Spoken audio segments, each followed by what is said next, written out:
Bonjour et bienvenue sur ma chaîne YouTube pour cette série de 6 émissions, tous poètes à tout âge.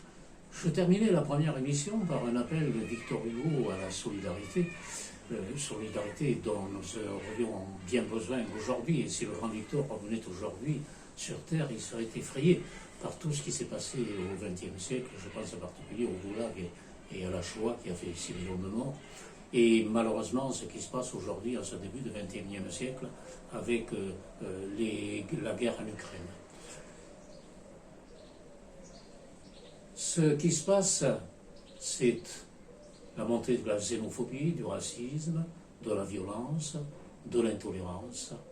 Et sur ces sujets, j'ai quelques poèmes. L'un de Claude Roy, « Jamais je ne pourrai ». L'autre, sur la haine, le tonneau de la haine de Charles Baudelaire, et le dernier, Nuit et brouillard, de Jean Ferrat. Jamais je ne pourrai. Jamais. Jamais je ne pourrai dormir tranquille aussi longtemps que d'autres n'auront pas le sommeil et l'abri. Jamais vivre de bon cœur tant qu'il faudra que d'autres meurent qui ne savent pas pourquoi. J'ai mal au cœur. J'ai mal à la terre, j'ai mal au présent. Le poète n'est pas celui qui dit « je n'y suis pour personne ». Le poète dit « j'y suis pour tout le monde ». Ne frappez pas avant d'entrer. Vous y êtes déjà. Qui vous frappe, me frappe. J'en vois de toutes les couleurs. J'y suis pour tout le monde. Pour ceux qui meurent, parce que les juifs, il faut les tuer. Pour ceux qui meurent, parce que les jaunes, cette race-là, ça ne mérite pas d'exister. Pour ceux qui saignent, parce que ces gens-là, ça ne comprend que la trique. Pour ceux qui triment, parce que les pauvres, c'est fait pour travailler. Pour ceux qui pleurent, parce qu'ils ont des yeux, eh bien, c'est pour pleurer. Pour ceux qui meurent, parce que les rouges ne sont pas de bons Français. Pour tous ceux qui paient les pots cassés du profit et du mépris des hommes. La haine est sans fin. Le tonneau des Danaïdes de Charles Baudelaire. La haine est le tonneau des pâles Danaïdes. La vengeance est perdue aux bras rouges et forts, à beau précipiter dans les ténèbres vides des grands seaux pleins du sang et des larmes des morts. Le démon fait des trous secrets dans les abîmes. Par où fuiraient 1000 ans de sueur et d'efforts.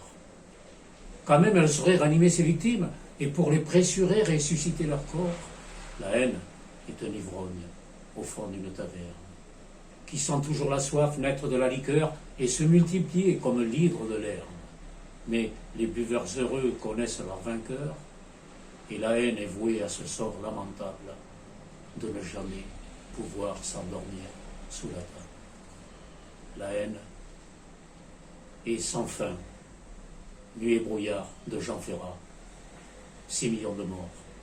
Des juifs qui allaient dans les camps de la mort par les trains de la mort.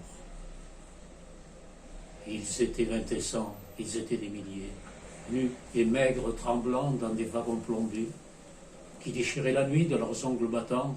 Ils étaient des milliers, ils étaient 2100. Ils se croyaient des hommes, n'étaient plus que des ombres. Depuis longtemps, leurs dés avaient été jetés. Lorsque la mer tombe, il ne reste qu'une ombre.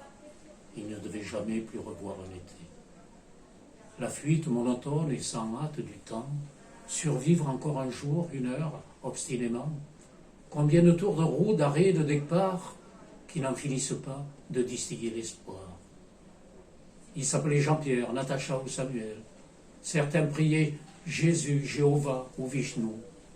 D'autres ne priaient pas, mais qu'importe le ciel. Ils voulaient simplement ne plus vivre à genoux. Ils n'arrivaient pas tous à la fin du voyage. Ceux qui sont revenus peuvent-ils être heureux? Ils essaient d'oublier, étonnés qu'à leur âge, les veines de leurs bras soient devenues si bleues. Les Allemands guettaient en haut du Mirador. La lune se taisait comme vous taisiez, en regardant au loin, en regardant au dehors. Votre chair était tendre à leur chien policier. On me dit qu'à présent, tous ces mots n'ont plus cours, qu'il vaut mieux ne chanter que des chansons d'amour, que le sang sèche vite en entrant dans l'histoire, et qu'il ne sert à rien de prendre une guitare. Mais qui donc est de taille à pouvoir m'arrêter? L'ombre s'est faite humaine, aujourd'hui c'est l'été.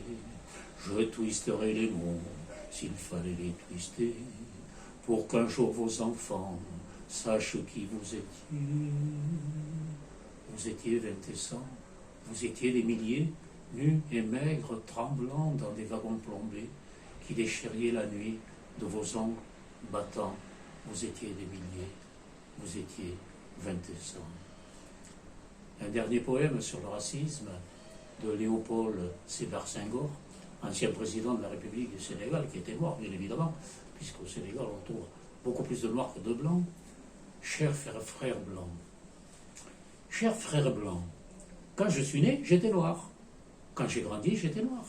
Quand je vais au soleil, je suis noir. Quand je suis malade, je suis noir. Et quand je mourrai, je serai noir. Tandis que toi, homme blanc, quand tu es né, tu étais rose. Quand tu as grandi, tu étais blanc.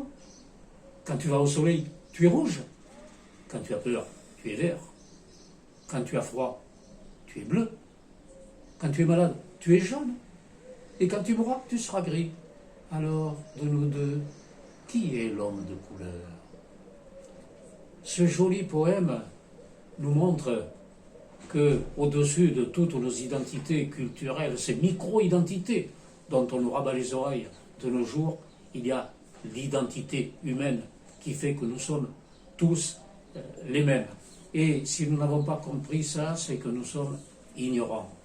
Et l'ignorance est malheureusement la mère de toutes les catastrophes. Averroès, philosophe arabe du XIIe siècle, disait, et je l'ai en tête, et je me le remets souvent en tête tellement ça me paraît puissant, l'ignorance mène à la peur mène à la haine conduit à la violence, voilà l'équation. Je vous laisse sur cette réflexion de près de 1000 ans. Je vous remercie de m'avoir écouté et vous dis à la prochaine émission si vous le voulez bien.